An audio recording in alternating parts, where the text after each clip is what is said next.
You're watching Texans Today by Chat Sports. I am Harrison Graham, getting you ready for Week 2 of the NFL season. Shout out to H-Town, big win in Week 1 over the Jacksonville Jaguars.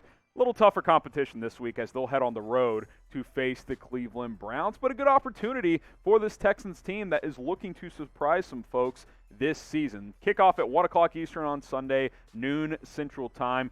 Big point spread in this one. Browns, 12.5-point favorites. That line is shifted between 12 and 13 points. Over-under between the two teams set at 48, so Vegas expecting a fairly high-scoring game and the Browns to win by about a couple of touchdowns. Who you got before we get into my 3 keys to victory for the Texans to pull off the upset? Type HOU for Houston, type CLE for the Cleveland Browns. Who you got in this matchup? Let us know down in the comments. All right, my 3 keys to victory for the Texans. And number 1, and this is true for every team facing the Browns this year, you have to limit Nick Chubb and Kareem Hunt because when the ground game gets going, that sets up the play action with Baker Mayfield, and that is when he is at his best. The Browns want to run the football. They do.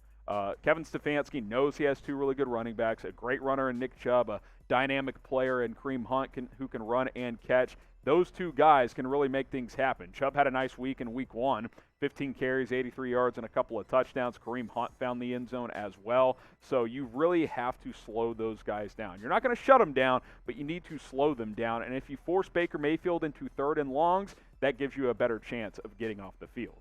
Number 2, Tyrod. Keep taking deep shots, man. Tyrod Taylor played well, and the resiliency of this guy throughout his career is really phenomenal. He's bounced around. He's hung with it. Now he's a starter once again in Houston, and I'm rooting for this guy because Tyrod played well in Week 1. The combination between him and Brandon Cooks was electric. It was fire emojis. It was great a week ago. Obviously, that's the Jags. This is the real deal now against the Cleveland Browns. But if Tyrod keeps playing well, look for Brandon Cooks, who had big play after big play in Week 1, 26.5 yards a catch, 132 yards on 5 receptions, one of the most underrated NFL wide receivers in my opinion. And then Tyrod Taylor overall was great, 291 and 2 touchdowns, took care of the football, found some big plays downfield as well. So that combination needs to continue, and Tyrod Taylor needs to be aggressive when throwing the football downfield.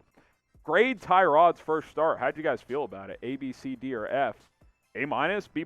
He was solid, man. Took care of the ball, found some good plays, like I said. It's really all you can ask for a guy who's bounced around quite a bit. This will be a nice test for him going up against a team he actually played for just a few years ago. Okay, number 3.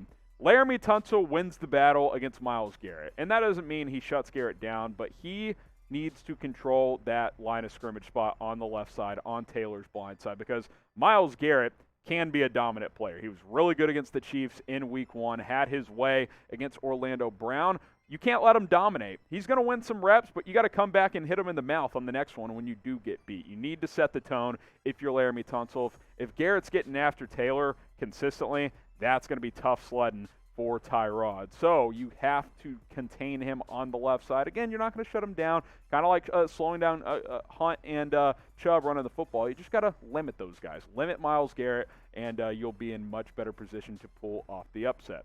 So there you go. My 3 keys to victory. Limit the run game, take shots with Tyrod to Brandon Cooks, and don't let Miles Garrett dominate. Predict the score. Texans, Browns. Let us know who you got winning and what the final score is going to be. And we will see you next time here on Texans Today.